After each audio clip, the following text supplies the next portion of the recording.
Glórias a Deus, estamos aqui em mais uma aula da nossa série de estudos de minicurso História da Igreja.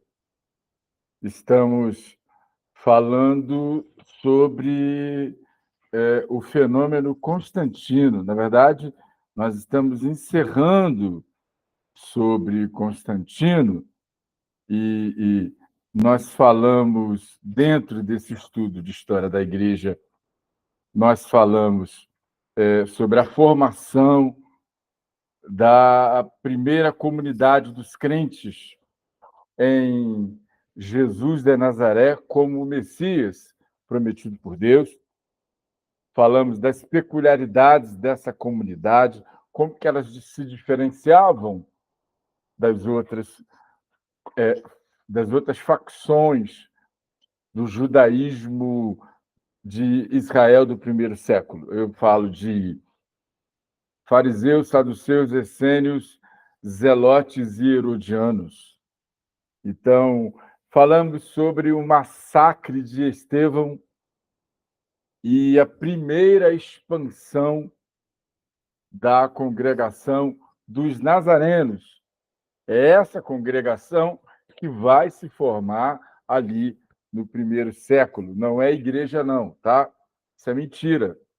Isso não posso dizer que é mentira, mas isso não é verdadeiro. Não é o que você compreende analisando sem muita profundidade o livro de Atos. Então, você vai ver que a expansão da congregação dos nazarenos para fora de Israel. Então, eu costumo dizer que a igreja, eu falo igreja bem entre aspas, tá? Entendam isso, só para facilitar. A igreja cresceu de um parto a fórceps. Deus fez com que a igreja deixasse o seu lugar de acomodação para poder ir para o mundo. E como se dependesse deles, isso não iria acontecer nunca, então o Senhor permitiu certas situações e usou essas situações para que a igreja não só se expandisse, como também crescesse e se diversificasse. Então, nesse episódio aqui, nós vamos ver a igreja saindo para Creta, vamos ver a igreja saindo para Cirene, vamos ver a igreja entrando em Antioquia, Antioquia da Síria, porque tem uma outra Antioquia mais para cima, que é a Antioquia da Pisídia. Então, nós vamos ver a igreja ali, e entrando em Antioquia, o Espírito Santo vai demarcar o momento em que os membros dessa congregação dos nazarenos, eles deixam de ser apenas de judeus e passam a ser de gregos ou não judeus. Então, isso é de uma extrema importância para mim, para você ver como que as coisas vão acontecendo. Falamos sobre o Concílio de Jerusalém. Falando sobre o concílio, nós necessariamente precisamos falar sobre a conversão de Cornélio, o centurião, Cornelius Hecatonquires, isso no latim. Então, falamos do que é que a conversão de Cornélio representou dentro desse esquema que já vem ali da perseguição. E essa perseguição que eu me referi aqui, ela vai acontecer apenas sobre uma parte do grupo da congregação dos nazarenos. Ela vai acontecer apenas contra os judeus gregos. Ela não vai acontecer contra os judeus hebreus. E eu disse para vocês que haviam dois grupos, basta você olhar em Atos, capítulo 6, que vocês vão ver que haviam ali em Israel, naquela ocasião ali, provável ano 30, 35, ano 33, 35, vocês vão ver que haviam dois grupos, os judeus gregos, que eram aqueles que vinham anualmente para Israel, são aqueles descendentes dos judeus da dispersão, do exílio assírio, depois do exílio babilônico. Tiveram pessoas que não conseguiram retornar e plantaram raízes nos países para onde eles foram, os seus ascendentes, os seus parentes anteriores firmaram, fixaram raízes, porém, não deixaram de ser judeus, não deixaram de prestar culto ao eterno Deus de Israel, não deixaram de cumprir os mandamentos da lei de Moisés, não deixaram de se circuncidar e vinham anualmente a Israel para as festas que tinham as festas do calendário judaico, e numa delas a festa de Shavuot, que é a festa das semanas, vai acontecer ali aquela manifestação do Espírito Santo, e não é batismo com o Espírito Santo, porque o batismo com o Espírito Santo já havia acontecido enquanto o Senhor Jesus estava ressurreto. Ele soprou sobre os discípulos e disse: recebei o Espírito Santo. Dali para frente, eles passaram só a orar, e quando vem a manifestação do Espírito Santo, na verdade, ali, o complemento daquilo que já havia acontecido. Eles receberam revestimento de poder ali, e o Espírito Santo se apresenta como uma manifestação de maravilha, uma manifestação de xenoglossolalia, ou seja, línguas idiomáticas, onde todas as pessoas, aqueles judeus descendentes da dispersão, dos judeus da dispersão, eles entendiam no idioma de cada país de onde eles vieram. Falei sobre isso e falei sobre o desentendimento que houve entre uma parte, um grupo dos judeus, dos judeus hebreus, que entendiam que os judeus gregos, entendiam que as pessoas que não haviam se convertido ao judaísmo tinham que ser circuncidadas. Depois apertou mais ainda. Um outro grupo diz: não, só circuncidado não, tem que cumprir a lei de Moisés, ou seja, 613 mandamentos e ordenanças. E aí, com quem que eles vão bater de frente? Com Paulo e Barnabé. Todos dois pessoas de um alto entendimento, mas ali bastaria Paulo apenas, e aí isso vai provocar, conversão de Cornélio, batizado com o Espírito Santo, sendo ele de outra nação, sendo romano. Depois, você tem essas outras pessoas que não eram judias, e que estava acontecendo lá no capítulo 11, que lá em Antioquia o povo estava sendo convertido em massa, pessoas que não eram judias, não eram israelitas, eram gregos, de fala grega, de mentalidade grega. Então, isso vai acabar, vai fazer com que esse grupo venha trazendo esse entendimento sem autorização dos cabeças ali, sem autorização de Tiago, que era vamos dizer assim, o maioral ali, aquele que presidia o concílio nazareno e tudo. Tiago é Yaakov Hatzadik, Tiago o justo. Tiago, em hebraico, é Yaakov. É o mesmo nome para Jacó. Então, falei sobre isso. Depois eu falei o itinerário da expansão, falei sobre isso. E estou indo. Falei também sobre desaparecimento dos apóstolos no final do século I. Ali entram em cena os líderes pós-apostólicos, eles vão pegar aquelas congregações que cresceram fora de Jerusalém. Então, você vai ter ali Capadócia, você vai ter ali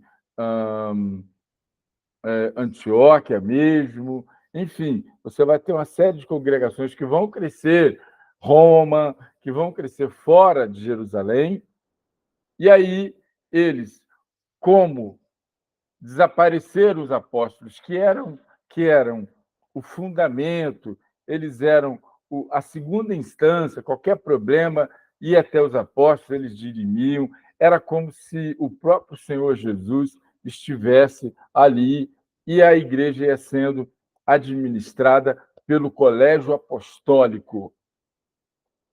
Nesse ponto, Saulo de Tarso já havia sido alcançado pelo Senhor lá no capítulo 9, e o Concílio de Jerusalém tem um efeito assim, não é catastrófico, não, mas tem um efeito assim bombástico na doutrina e na teologia do apóstolo Paulo, influenciou muito, porque depois que isso tudo aconteceu, ele vai escrevendo as cartas dentro do primeiro século, na última, na última não, ali em meados do século I, anos, ele vai escrever 40, 50, 60, tem a primeira prisão, depois a segunda prisão, onde ele vai ser decapitado, e tudo mais. E aí, nas cartas, que são as 13, que são as que nós temos aqui do apóstolo, que não são 13, perdão, porque ainda tem Pedro, tem Tiago, e provável tenha Apolo, que também era um judeu muito versado, e há quem diga que foi Apolo quem escreveu o livro A Carta aos Hebreus, e não Paulo. Isso é perceptível. Você lê as cartas e depois lê Hebreus, você vai ver que não tem nada a ver. Aquilo ali, que se fosse Paulo, seria um Paulo assim, bem judaizado. Então, você lê, e tem pessoas que até hoje dizem que quem inventou o cristianismo foi o apóstolo Paulo. Até hoje, pessoas dizem que o Paulo havia abandonado o judaísmo. Então, assim, é um besterol que você vê, é tanta bobagem, que são pessoas que têm uma visão muito míope da história da igreja. E nós vamos ver que não é nada disso. Paulo nunca deixou de ser judeu, nunca. Ele cumpriu votos, inclusive ele foi preso. Aprontaram uma armadilha para ele quando ele foi cumprir um voto de, de, de, de nazireado, de rapar a cabeça, levou o outro lá também com ele, e ali ele foi preso. Então, nós falamos a esse respeito. E agora nós estamos falando do impacto na comunidade cristã, aí já é comunidade cristã, porque os líderes pós-apostólicos, depois que morreram os apóstolos, eles começaram a pensar, e não é sem razão. Bom, agora não tem mais apóstolo, não tem mais templo, não tem mais sumo sacerdote, não tem mais sinédrio nazareno. Olha, com quem que a gente vai resolver? Quem é que vai assumir isso aqui? Então, alguns ali tomaram a dianteira. Por quê? Por quê? Porque eram discípulos direto dos apóstolos. Por exemplo, e isso chama muita atenção, falando de Inácio de Antioquia, que foi o bispo, ele foi consagrado bispo da igreja de Antioquia, ele tem inúmeras cartas, eu tenho todas elas. Se os irmãos puderem, consigam essas cartas e vão ver ali o pensamento daquele bispo, daquele homem ali e tudo. Então, você vai ver que ele vai se apropriar do nome cristão para os membros dessa nova coisa que vai surgir, que vai nascer dali, apesar de já ter nascido e tudo. Então, você vai ver que eles vão surgir ali já com uma roupagem grega.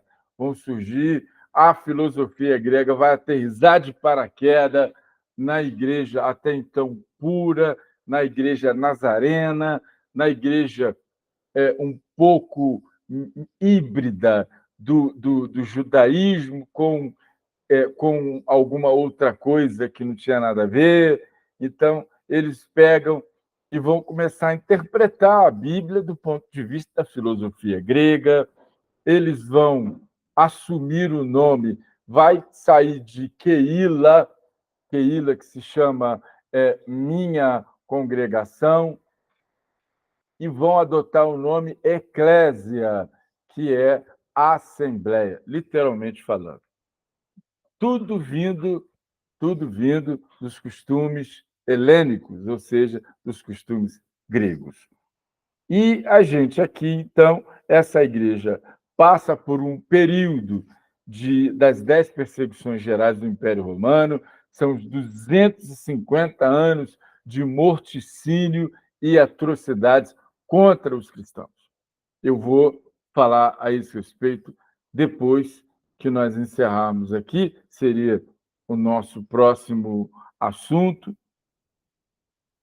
Mas hoje nós precisamos fechar aqui esse assunto de Constantino, porque é da mais absoluta importância para quem deseja entender o cristianismo evangélico, para quem deseja praticar um evangelho mais consciente, sabendo de onde saiu, onde está e para onde pode ir, para quem deseja, inclusive, explicar a outras pessoas. Esse pessoal tem muito professor falando bobagem por aí.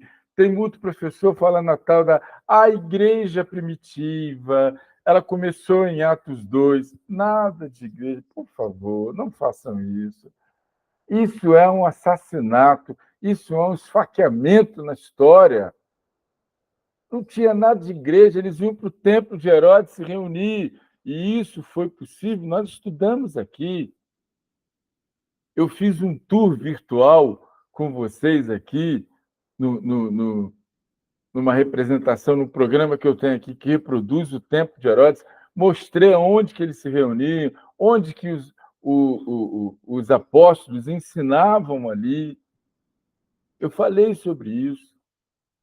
Então, até pouco tempo atrás, eles estavam mergulhados de cabeça no judaísmo, eles estavam frequentando as sinagogas, o ensinamento rabínico. Depois eles rejeitaram isso tudo, passaram a receber o ensino dos apóstolos, que eram galileus, semi-alfabetizados, mas que aprenderam com o maior rabino de todos os tempos que já existiu e que nunca mais vai existir igual, que é Yeshua HaNazaret, ou seja, Jesus o Nazareno.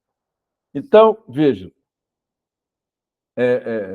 vocês, quando ouvirem isso, já sabem que essa pessoa não pode ser muito confiável naquilo que ela está ensinando, porque isso não está certo. Você via que tinha ali o templo, eles iam no templo, perseveravam na doutrina dos apóstolos, nas orações, eles iam para o templo. Depois era de casa em casa, ali e tudo. Aí até acontecer o massacre de Estevão contra o grupo dos judeus gregos. Aí proibiu geral, enfim. Então, vejam, nós vamos aqui falando dessa época em que as perseguições acabaram, as perseguições finalizaram. Foram 250 anos que a igreja ficou sem produzir nada. Alguns poucos tiveram oportunidade de produzir. Por quê? Porque as heresias começaram a pipocar. De fora, gnosticismo, e por dentro, marcionismo, montanismo, e vai adocionismo, vai ter o problema lá, o concílio de Nicéia, ali a briga sempre na igreja de Alexandria, que fica no Egito. Ali brotava tudo que é coisa que não presta. em termos teológicos. E ali vai existir uma confusão entre dois presbíteros, Ário de Alexandria e o outro Alexandre, e aí a coisa vai começar a tomar uma envergadura, gente brigando, gente se degladiando. O imperador não gostou nada disso, chama os seus dois assessores para assuntos cristãos, Ócio de Córdoba e o outro, eu vou me lembrar do nome, mas o Ócio era o mais influente deles, e manda convocar todo mundo para discutir, para resolver uma coisa de uma vez por todas, se Jesus de Nazaré era divino ou não, se ele era, se ele foi criado pelo Pai ou se ele foi gerado, uma série de coisas. Então, isso tudo, meus amados, precisa ser tema de aulas separadas, porque o assunto é extenso. Então, eu já dei o primeiro pontapé, o início, falando sobre Constantino, qual foi a jogada dele, ele era um bruto estrategista militar, e ele queria um império debaixo de uma única religião, e ele foi montando isso, ele foi juntando isso, mas ele queria, além do império, ele queria as suas legiões debaixo de uma única fé, porque o comando seria único.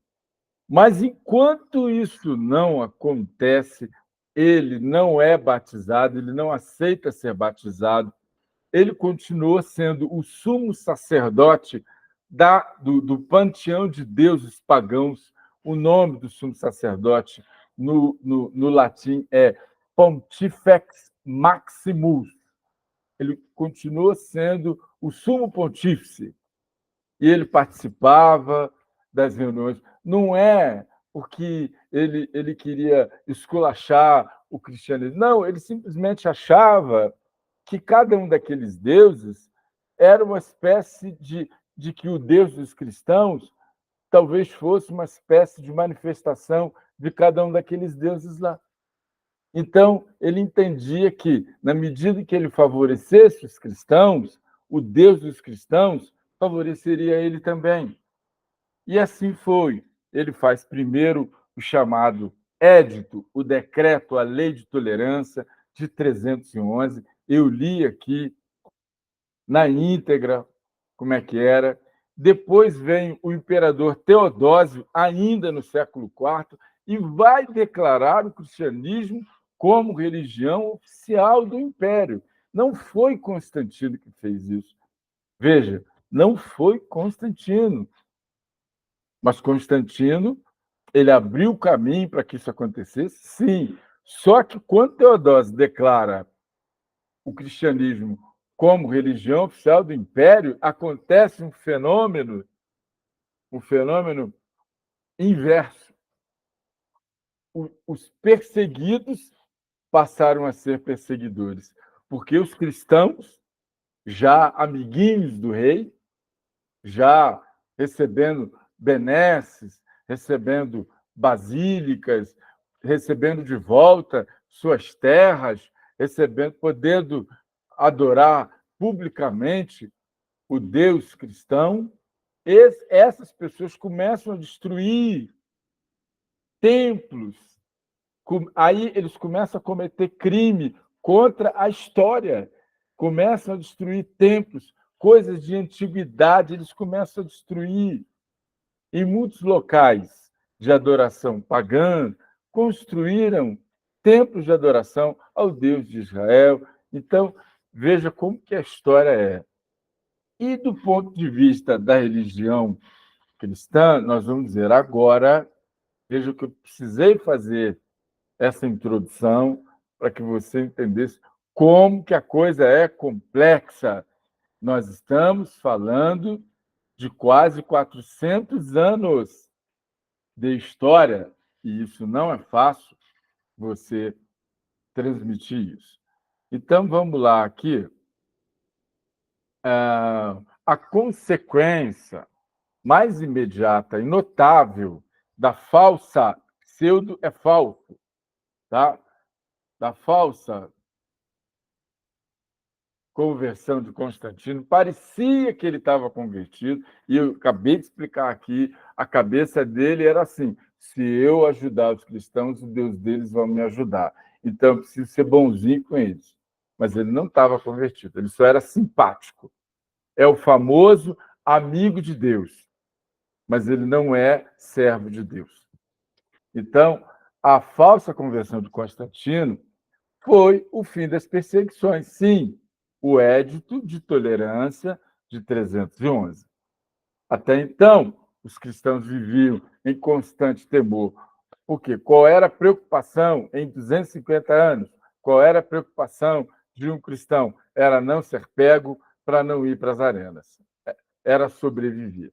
Essa é e poder era sobreviver e poder professar a sua fé. Então, eles viviam em constante temor de uma nova perseguição, mesmo em tempos de relativa paz. Depois da falsa pseudo-conversão de Constantino, esse temor já não existia mais. Os poucos governantes pagãos que vieram depois de Constantino, já não valorizavam muito isso aí.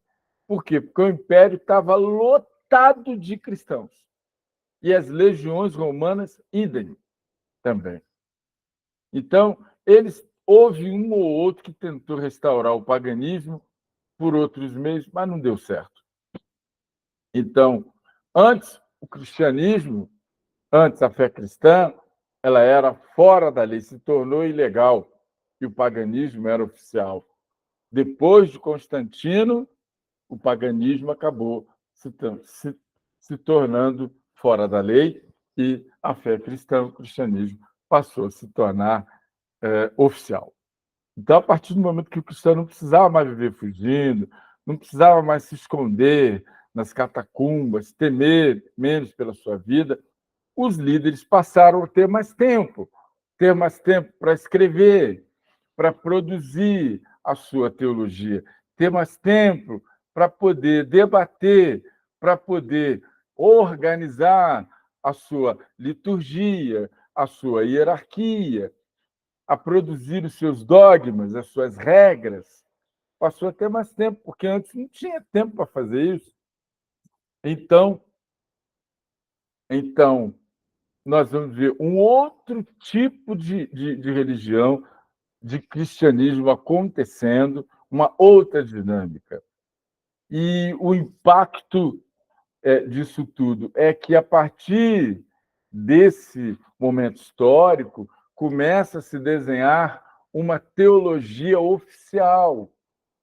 A partir desse momento, os bispos das igrejas mais proeminentes, e aí eu estou falando de Capadócia, de Alexandria, de Roma e de Jerusalém, mesmo despedaçada desde do ano 70, mas ainda tinham lá uns judeus hebreus lá ainda e tudo.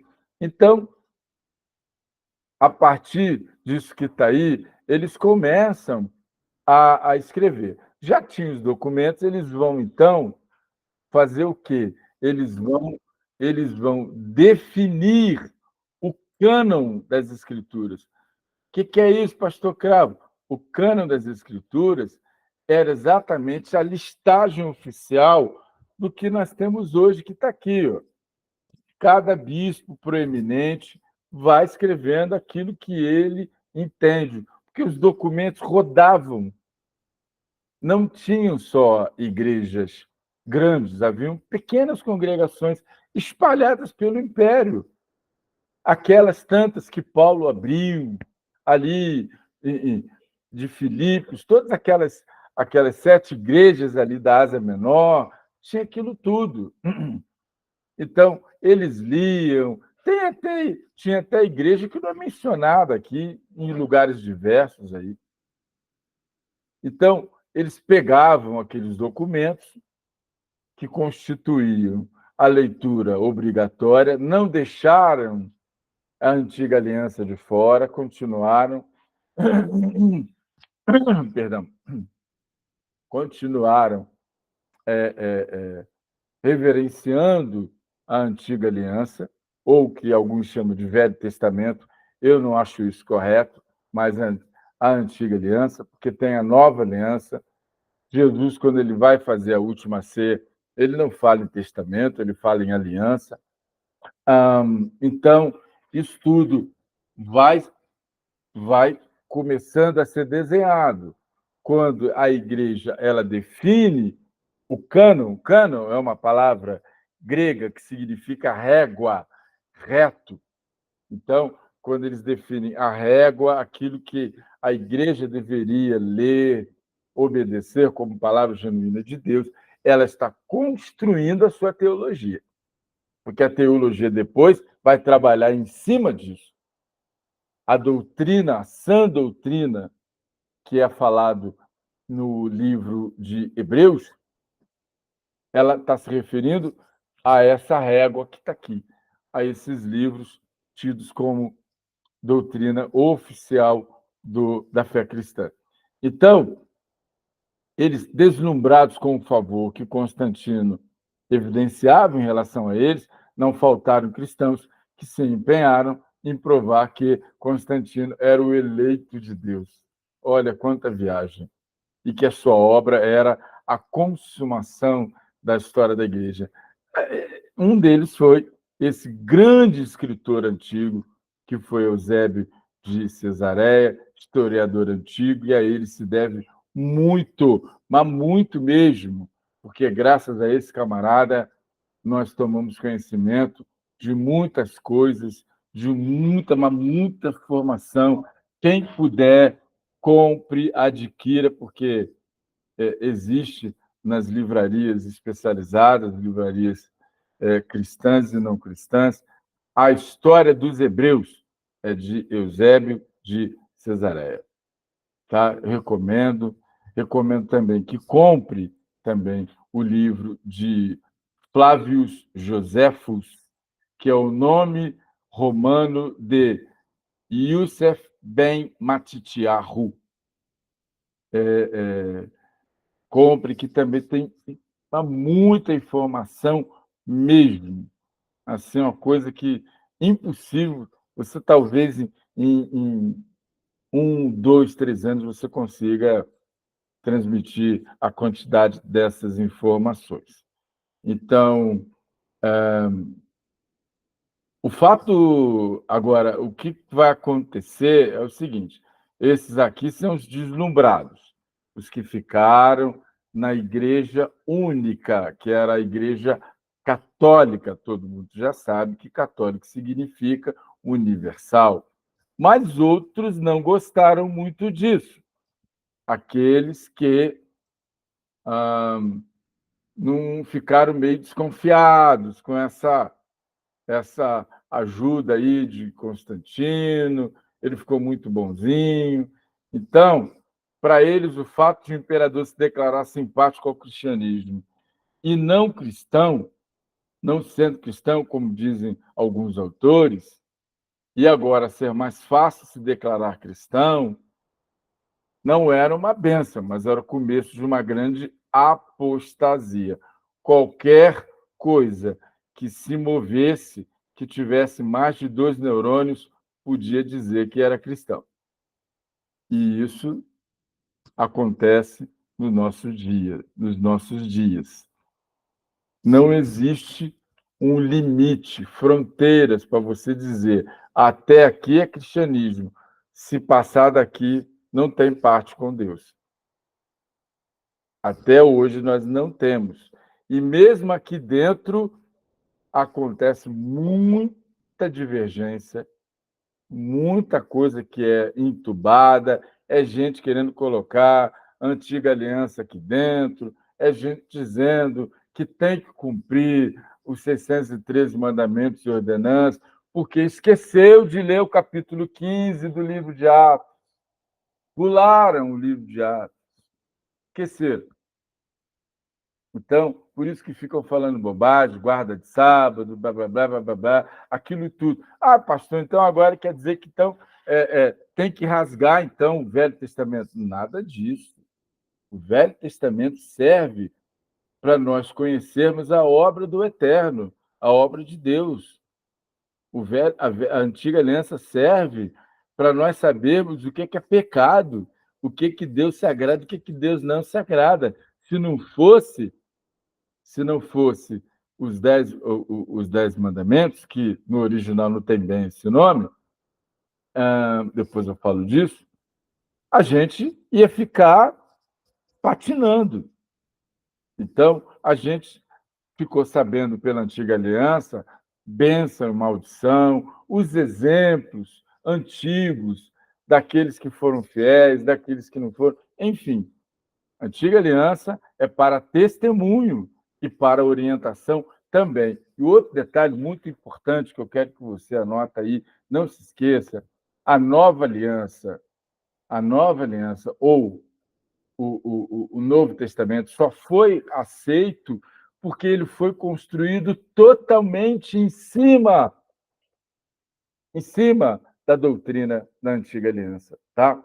Então, não vai rasgar a Antiga Aliança mesmo, não vai fazer isso, não vai ignorar, não. Porém, nosso relacionamento com Deus é baseado na Nova Aliança.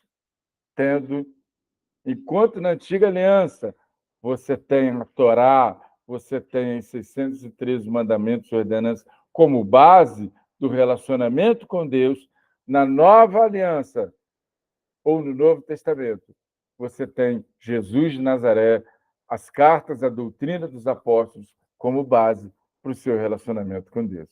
Enquanto você tinha dízimo obrigatório, maaser, 10ª parte, na Antiga Aliança, Deuteronômio 14, na Nova Aliança você tem o dever de contribuição, 2 Coríntios 8.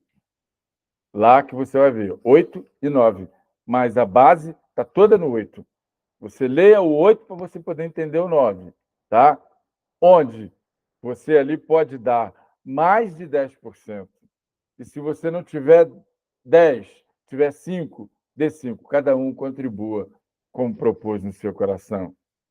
Não por obrigação, mas por alegria, porque Deus ama aquele que dá com alegria. Então, na Nova Aliança, enquanto na Antiga Aliança você tinha maldição, caso você não cumprisse os 613 e o dízimo era uma delas, enquanto na Antiga Aliança era maldição, na Nova Aliança é bênção, porque Deus é poderoso, diz aqui a palavra. Ele diz aqui, capítulo 9, capítulo 10. Deus é poderoso para tornar abundante em vós toda a graça, a fim de que, tendo sempre em tudo toda a suficiência, superabundeis em toda boa obra. Então, enquanto na Antiga Aliança você tinha o dízimo, fazia parte da liturgia da adoração, era mandamental, você tinha que dar, mas era diferente, era uma vez por ano. Então, enquanto ali se descumprisse, era maldição na certa, na Nova Aliança é bênção. Se você não tem, você não dá, você tem que receber. Então, 2 Coríntios 8 vai dizer: se há prontidão de verdade, será aceita segundo aquilo que a pessoa tem, e não segundo o que não tem. Para que qualquer que tem, para que uns tenham alívio e vós opressão? Não, de jeito nenhum. De jeito nenhum.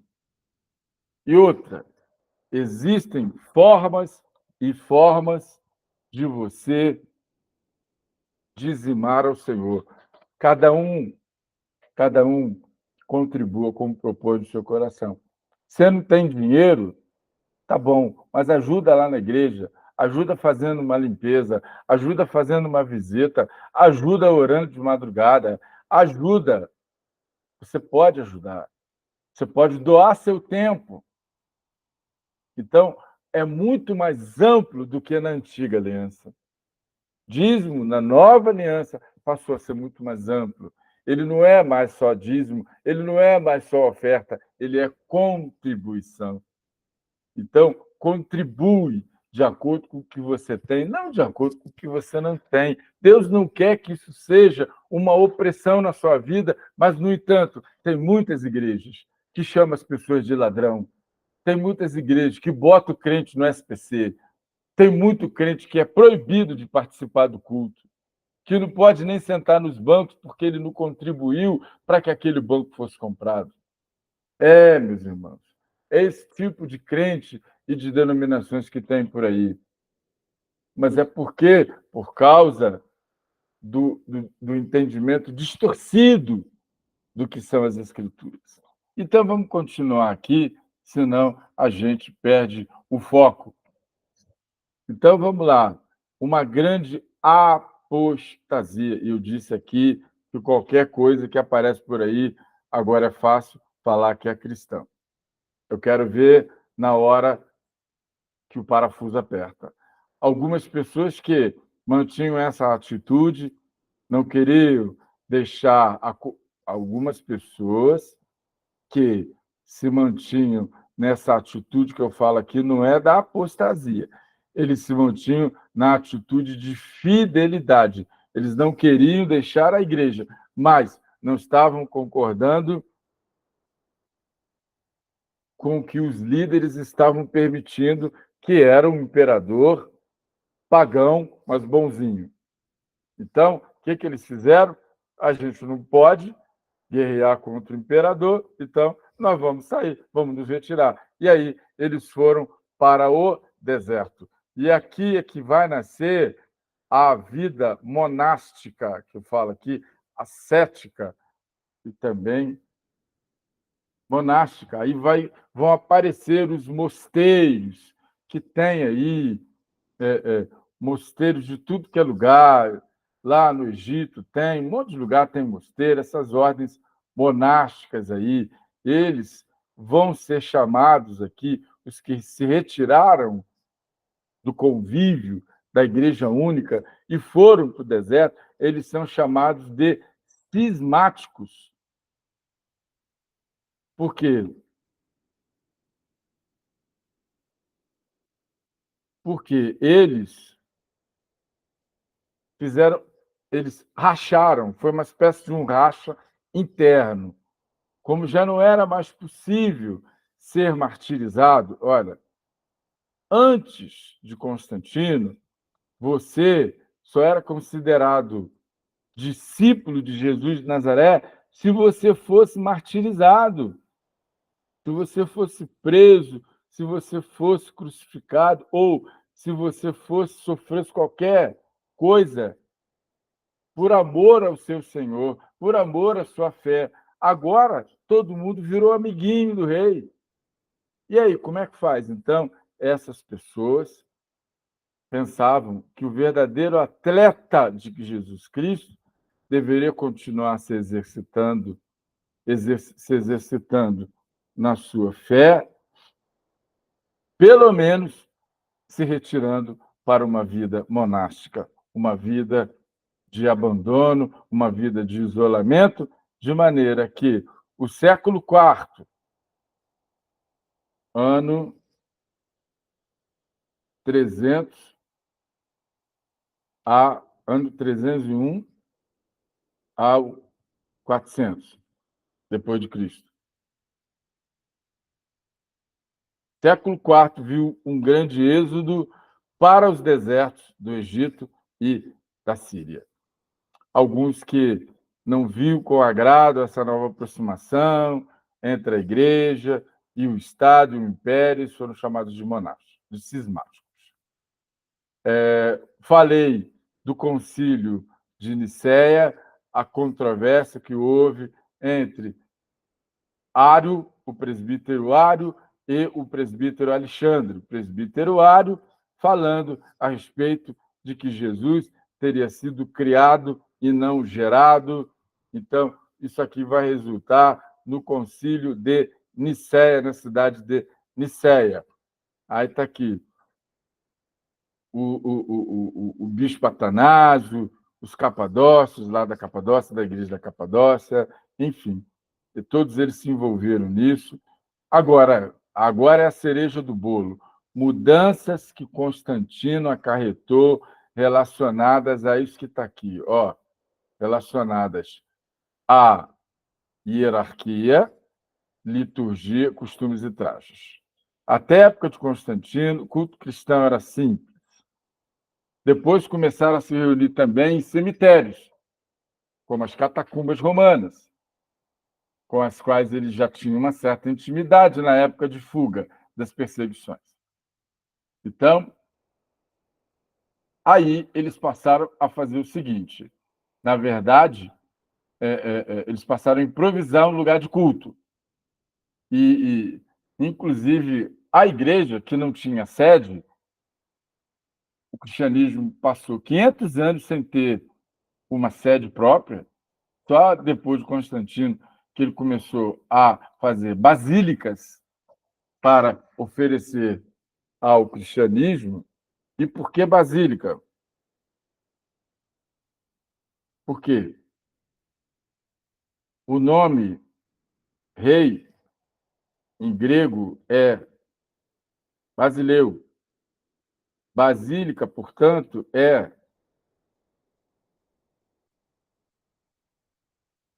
a casa do rei. Então, quando você ouvir falar sobre a basílica tal e tal, isso é antigo, e a palavra basílica significa a casa ou o palácio do rei. Então, uma das igrejas mais antigas, ou melhor, uma casa que foi adaptada para ser igreja, ela surgiu aqui, foi descoberta nessa cidade aqui que fica na Síria, de Dura Europos. E ela tem mais ou menos, fizeram uma datação lá, que fica no século II depois de Cristo. Era uma casa pequena, adaptada para o local de reunião. Vamos, vamos dar uma olhadinha na Dura Europos? Vamos lá, dar uma olhadinha nela? Não sei se dá tempo, são 9 horas. Vamos ver aqui se a gente consegue dar uma olhadinha na Dura Europos.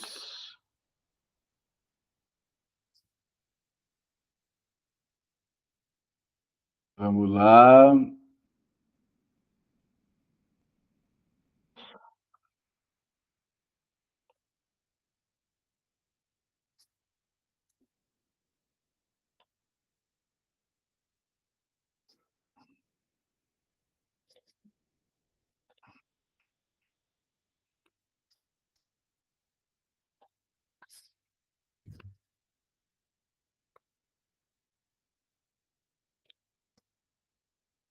Esse aqui é o sítio arqueológico naquilo que foi um dia a cidade de Dura Europos.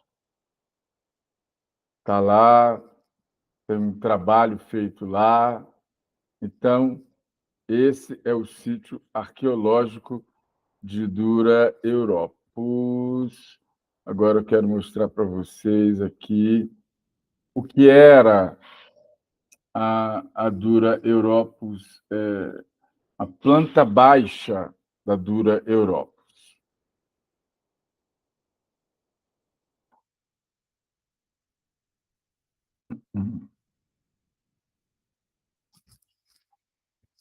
Então, vamos lá. Essa aqui é a planta baixa da Dura Europos. Era uma casa improvisada para ser uma igreja. Isso aqui é uma vista de cima. Vou tentar aqui aumentar mais um bocadinho aqui. Está dando para ver aí, irmãos? Está dando para ver? Que você tem aqui a entrada, aqui sala de aulas, de reuniões, aqui você tem lugar de estudos, deixa eu ver aqui, e tem o batistério também, deixa eu ver aqui, deixa eu ver se eu consigo aqui,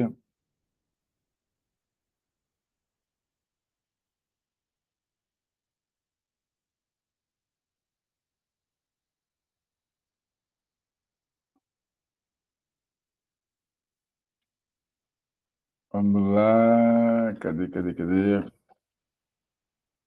Aqui é uma reprodução do que foi a nave da igreja de Dura Europos.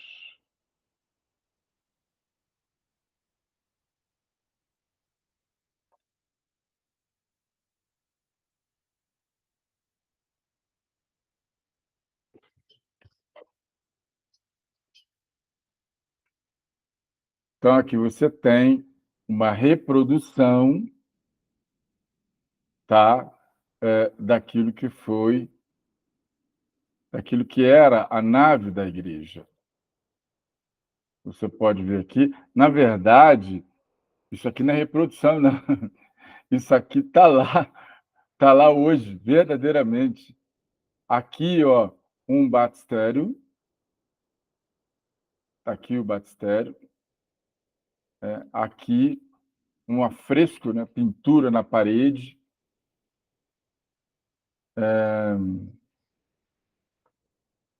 Opa! Acabamos indo para o tempo de Herodes aí. Uma viagemzinha bacana, né? Mas, deixa eu ver o que mais aqui. Planta baixa.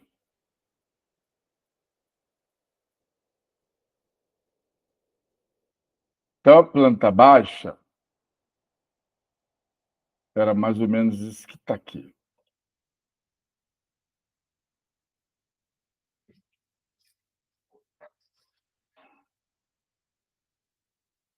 A planta baixa nos mostra aqui o hall de assembleia, onde eram feitas reuniões. Aqui tinha um pórtico, onde eram feitas orações. Aqui, local de ensino. Aqui, o batistério. Aqui, o vestíbulo. Então, aqui era o lugar onde se faziam orações, etc e tal. Isso tudo foi improvisado lá nessa igreja de Dura Europos. Aqui você tem um recorte da região onde ela está. E era estratégico, tá? Porque Dura Europos era uma cidade estratégica.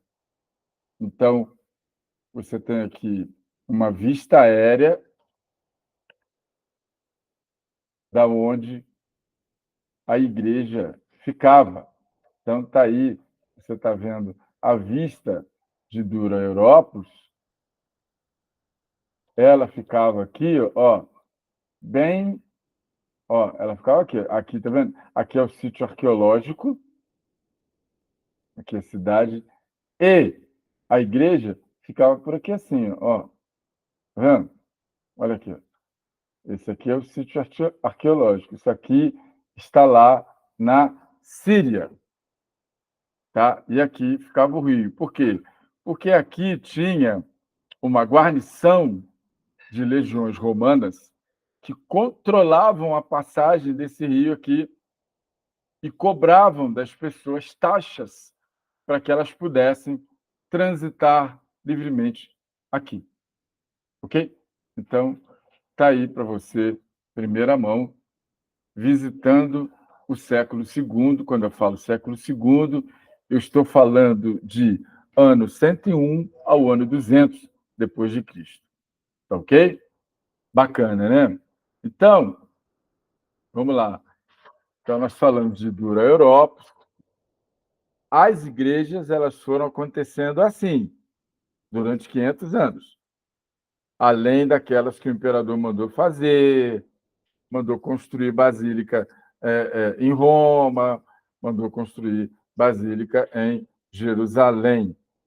Então, a igreja ela era toda decoradinha e tal, e vocês acabaram de ver. Vamos lá. A influência do império na hierarquização da igreja e concentração de poderes. Então, veja, a partir do governo de Constantino, aconteceu o fortalecimento desse cargo aqui, ó, do bispo, o bispo ficou sendo o cara mais poderoso da igreja. Dentre os bispos, nem toda a igreja tinha o seu bispo, tinha muito presbítero. O bispo era o presbítero mais antigo, o presbítero mais experiente. Aí eles tinham que eleger, por quê? O bispo mais antigo, o presbítero mais antigo, ele era carinhosamente chamado de papá. Papá. Estão ligados? Ó, papá. Papá porque que vinha de papai. Então, com o tempo, o bispo ele não era mais aquele mais experiente entre os presbíteros, era aquele mais poderoso entre os presbíteros. Como as igrejas menores não tinham bispo, elas se submetiam à autoridade desse bispo. Quando isso acontece, os bispos começaram a brigar entre eles. Quem é que mandava nos seus iguais? Conforme aconteceu com os presbíteros, tranquilamente, começou. Aí surge a figura do Papa. Entenderam ou não? Quem está entendendo aí? Como é que aconteceu a figura do Papa? Começa com a eleição entre o mais antigo dos presbíteros, depois as igrejas à volta não tinham condição de ter seu bispo, vão se submeter a esse bispo, ele começa a ficar poderoso, começa a mandar nas igrejas no entorno, e aí o outro também começa a ter seu feudo, o outro, eles começam depois a divergir entre eles quem é que tinha mais poder entre eles. Aí criam o bispo. Criaram o Papa do Ocidente e o Papa do Oriente. E os dois começaram a bater de cabeça, os papas. Né? No Oriente, criaram o Patriarca, que está lá até hoje. Recentemente fez as pazes com o Papa. Um amaldiçoou o outro. Mas vamos lá. Então, meus amados,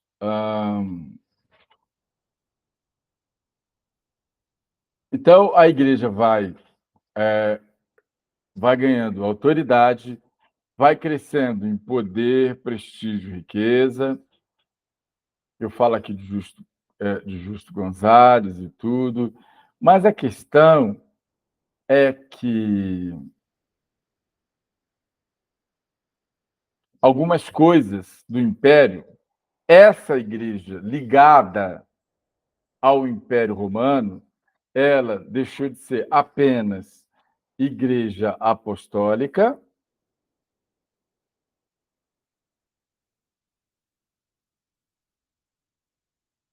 ela é igreja católica, porque ela é universal, apostólica, porque vem da tradição dos apóstolos. E aí, essa igreja que se une ao império, ela adota essa nomenclatura aqui: Igreja Católica Apostólica Romana. É aí que a coisa começa a ficar ruim, começam a surgir outras igrejas, outros movimentos menores. Então, eles vão adotar a mesma hierarquia que o império adotava entre os seus oficiais, a igreja começa a adotar também. Você vê aqui casos de mais de 150 clérigos trabalhando sob as ordens de um único bispo. Era uma mordomia terrível. Eles adotam também a divisão administrativa, passam a se organizar em sé e diocese também. Os diáconos também eram clérigos ordenados, mas trabalhavam como supervisores de obras de caridade. Falo sobre catedral. Catedral vem do latim, cátedra era a cadeira do bispo, que o bispo ocupava. Daí o nome catedral. Influência no protocolo imperial do culto cristão. Vamos lá, liturgia. Primeira coisa, o culto era simples. Era muito simples. O culto cristão era parecido com aquele de 1 Coríntios 12, 1 Coríntios 12, 1 Coríntios 14. Era aquilo ali. A base era aquela ali. Deixa eu ler aqui. Quando vos reunis, irmãos, que fareis? Aqui. Que fareis, pois, irmãos, quando vos ajuntais? Então, 1 Coríntios 14, a partir do versículo 26. Esse era o culto, era aquela simplicidade. Mas quando chega nessa época de Constantino, que a igreja ficou poderosinha, aí eles começaram a copiar, a buscar uma identificação com os jeitos, os costumes do séquito, do staff do imperador. Até então não tinha incenso, aí começaram a colocar incenso. O incenso era um sinal de culto ao imperador. E eles adotaram o incenso porque o incenso era usado no tabernáculo. Então, não teve muita dificuldade. Vestimentas suntuosas.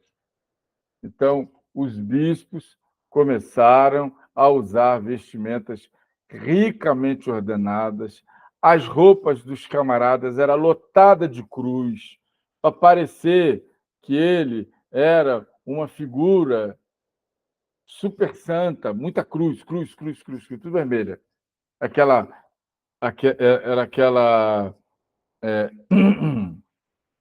aquela vestimenta completa até os pés, que a gente chamava Ah, meu Deus, eu vou lembrar. Vou lembrar. Perdoem este ancião. A culpa é da idade, não é minha, não. Então, o que acontece? Ele tinha aquela veste comprida, manga compridona também, gola até aqui em cima, e também botava sobre a cabeça, enquanto o sumo sacerdote tinha aquela cobertura com aquela lâmina de ouro aqui, escrito Santidade ao Senhor. O bispo usava aquele chapéuzão, não sei de onde tirou, parece chapéu de padeiro, mas aquilo ali era para chamar a atenção e o sujeito ficava mais parecido com um ET. Não sei se é de Varginha, porque eu estou em Minas, né? Senão os outros vão querer me bater aqui. Então, o que acontece? Tinha esse detalhe, gestos sacramentais, aquele gestual, a procissão. O imperador, quando chegava num determinado lugar, ele era acompanhado de um monte de gente. Eram os seus legionários, eram os seus oficiais, seus encarregados, era um monte de gente. A igreja passou a fazer a mesma coisa. Daí nasce a procissão. É daí que nasce a procissão. Esse costume que a igreja copiou do Império Romano. Antigamente, se tinha o costume de lembrar dos servos que morreram, que foram massacrados, martirizados. Se lembrava. Depois, adotou-se o costume de fazer uma pequena oração, uma espécie de um culto mesmo, nos lugares onde eles foram massacrados. Depois passaram a construir uma igreja nos lugares onde eles teriam massacrados. Daí, para a adoração de mártir, foi um caminho pequenininho. Estão entendendo, sim ou não? Antes era apenas prestar uma homenagem a uma pessoa que Deus usou, foi um servo de Deus. Depois, iam para o lugar onde o sujeito teria sido martirizado. E lá ali prestavam homenagens ali, tá? Depois começaram a acender incenso, vela e não sei o quê. Depois daquilo ali, achando que era pouco, começaram a construir ali. Vamos construir aqui, né, esse negócio de mausoléu que tem aí. Começou por aí. Depois aquilo virou igreja, e depois, tanto que tem igreja construída sobre mausoléu de muitos aí irmãos nossos. Então, meus amados, basicamente é isso. Depois vem a adoração a Maria, que o pessoal chama de mariolatria, e vai por aí fora. Eu quero tirar um tempinho aqui, que são 9h19. Eu quero tirar um tempinho aqui, antes da gente encerrar, né? Mudança no ritual de lavagem cerimonial, e também mudaram. O batismo passou a ser por aspersão, dedinho, assim, né? Ou então o copinho, passaram a batizar a criança e tal. Tem muita coisa aqui nessa apostila, isso aqui é um negócio tremendo, né? Constantino, o famoso pescoço de touro. Vamos lá, deixa eu ver o que mais aqui. Tá. Mudança do dia de adoração do sábado judeu para o domingo. Domingo era o dia de adoração de dois deuses, Mitra e Solis Invictus. Eles eram muito adorados nas legiões. Então, Constantino decreta que o dia de adoração do sábado cristão passa a ser no domingo. E aí ele pega e força que todos os legionários passam a prestar adoração ao Deus cristão exatamente no domingo. Percebeu a jogada? Muito esperto. Isso Constantino fez sem sombra de dúvida.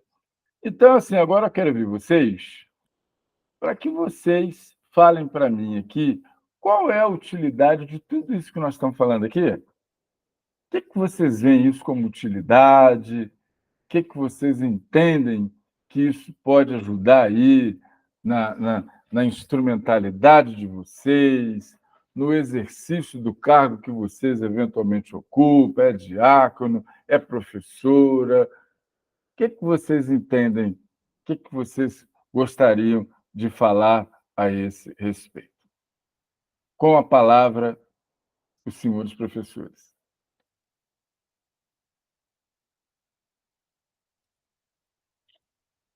É aquele esquema, né? Levanta a mãozinha e vai em frente. Se não tiver, não pode abater de frente. Ninguém quer falar? Sério? Edson, eu sempre gosto de te ouvir. Fica à vontade, fica à vontade. Rosinete, Lena, Rogério, o Bertinho também fala. Quem está proibido de falar aqui é só Xará. Xará só olha, só observa.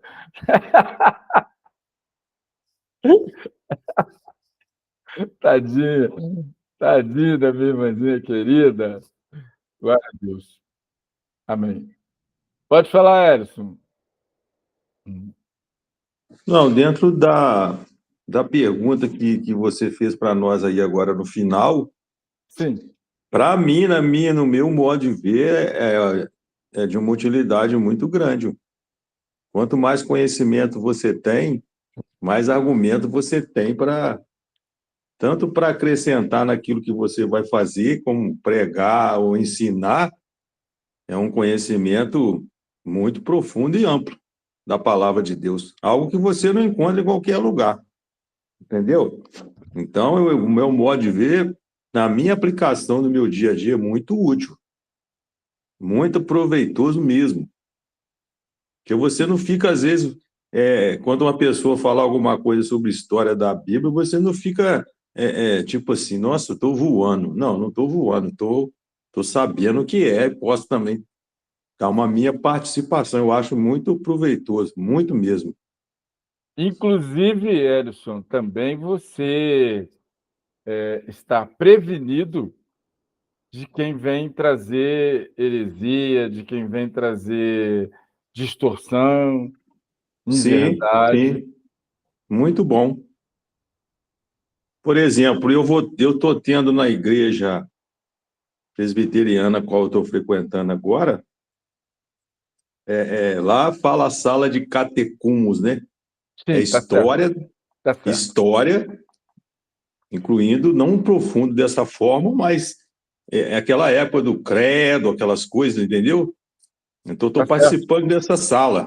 tá Então, certo. eu acho que para mim é útil. Muito bom. O novo convertido era chamado de catecúmeno. Isso aí.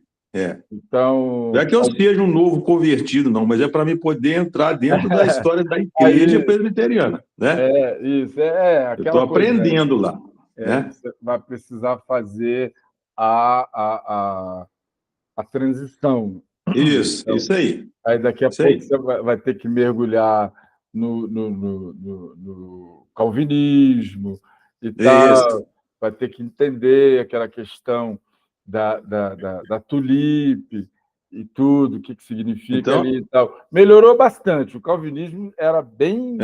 então eu estou assim, o que o professor fala, eu falo, não, isso aqui eu já ouvi do meu outro professor lá, ué. Então, aí fica Ó, assim, ué, esse cara não é bobo, não, ué. ó, guarda o segredo, não fala nada, não. Isso aí. Tá Alguém bom. quer falar mais aí? Deixa eu ver aqui, Lena. Estou aprendendo, conhecendo a nossa história. É fundamental para as nossas vidas conhecer as doutrinas, o surgimento e o aprimoramento para nossas vidas. Daniel está aí também? Daniel? Está aí, Fusaro? Está aí, Daniel? Sim, não? Eu vi que ele entrou, não sei se ele saiu. Mas vamos lá. Fala, Roberto. É contigo. Salve, irmão.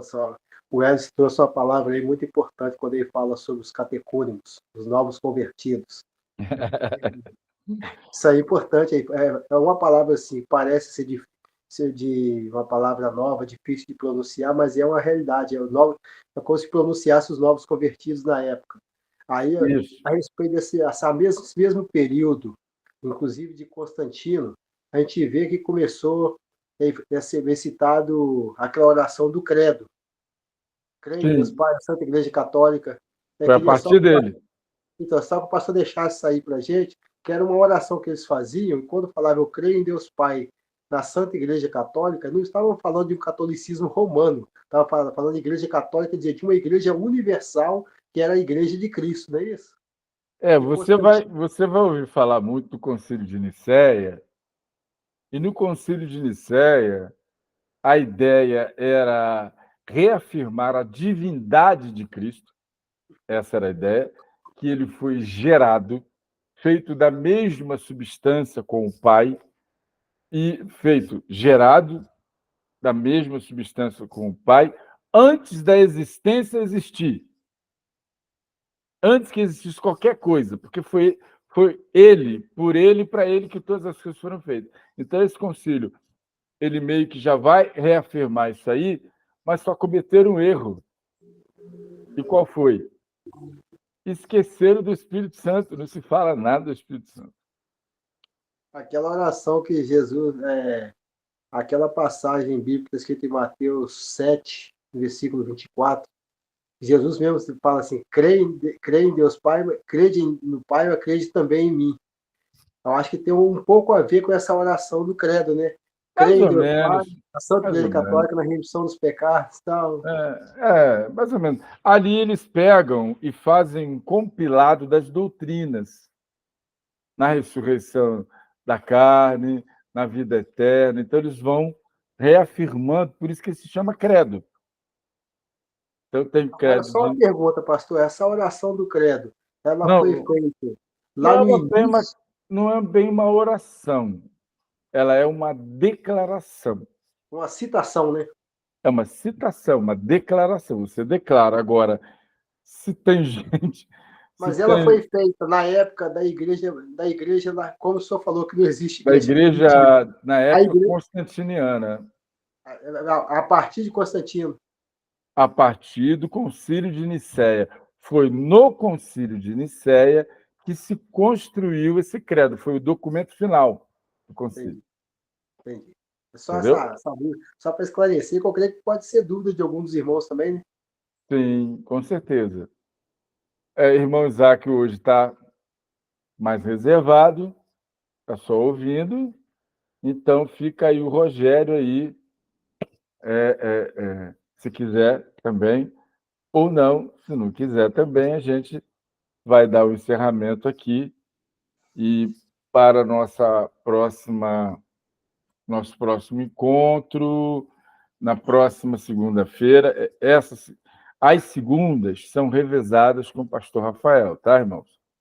Então, pastor Pirata, depois pode dar uma palavrinha. Quando você for orar para encerrar, aí quem for orar para encerrar, só pedir para os irmãos estarem orando pela família da dona Rosália, aquela que partiu hoje, mas os familiares dela ficaram, para que o Senhor continue operando esse milagre que operou na vida dela e na família, né? É verdade, porque... Mas ali, pelo que eu percebi, eu não sei você, mas eu percebi que eles meio que já estavam esperando isso. Sabe? Eu percebi. Alguns ali já meio que perceberam que houve um atraso, houve uma melhora para ela poder ir. Houve uma melhora dela, onde ela viveu ali aqueles momentos de intensa alegria. Declarar publicamente a conversão. Declarou publicamente, ela evangelizou também, Exatamente. coisa que muita gente não faz, ela fez. Então, assim, eu creio que ela realmente ela foi para os braços do Senhor, não tem a menor dúvida disso. Agora, quem fica é a família, né? Então, a gente tem que orar para que o Senhor console, conforte os corações que ficaram, porque ela era uma pessoa muito querida lá. Verdade, sem dúvida. Então, vamos orar ao Senhor aqui para encerrar, né? Pedindo aqui qualquer das irmãs que estão aí que queiram fazer essa oração, porque nesse grupo aqui as mulheres trabalham.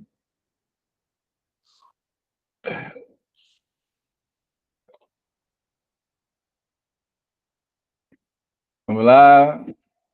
Vamos, não vamos? Não, então não pode ser pela força, né? Nem pelo constrangimento. Então, oro eu, pastor. Vamos lá. Quer orar por nós, Edmilson? Amém, pastor. Amém. Vamos orar. Lembrando da família dos enlutados lá de Lima do Arco, tá? Lima do Arco, sim. Amém. Vamos orar. Pai amado, Pai querido, nós te bendizemos, te agradecemos ao Senhor. Amém, por tão grande e rica oportunidade de estarmos aprendendo a cada dia mais contigo. Graças Pai a Deus. amado, nós te pedimos que o Senhor continue nos abençoando a vida do pastor Cravo, que ele possa cada dia ser mais aperfeiçoado aos ensinos. Amém, Jesus. E colocando diante do Senhor a família que está enlutada nesta hora. Meu Deus.